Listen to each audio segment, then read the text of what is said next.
Bun venit! Să vă arătăm cum se resetează serviciul, schimbul de ulei la un Golf 7. Eu am mai avut treabă la el aici, de asta i-am dat jos. De aici s-a dus banda de la el și am schimbat și nu am filmat. Airbag-ul, fiindcă a avut buba în față și a schimbat fața, a schimbat tot. Și de aici vreau să vă arăt că și după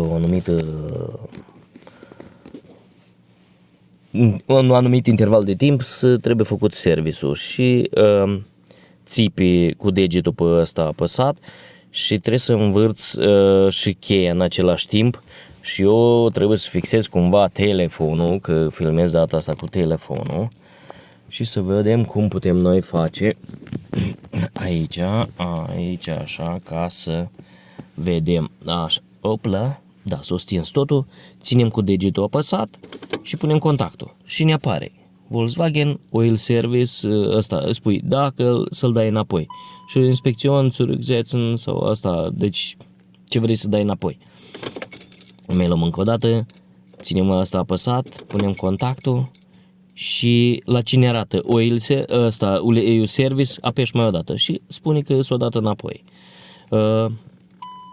Mai iei încă o dată ăsta, contactul, mai pui o dată, trebuie să ții apăsat cu degetul, pui contactul și îți apare ăsta, uleiul sau asta, inspecția și apeși pe ea și gata, scuze că s-a răsturnat și s-a resetat din nou și nu o să mai arate nimic după aia. El arată la mine de asta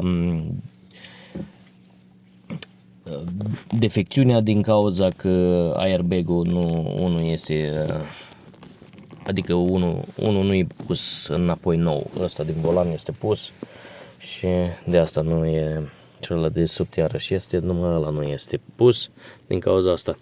Da, și deci are și câțiva kilometri, din 2016 mașina. Mulțumesc, data viitoare ne vedem!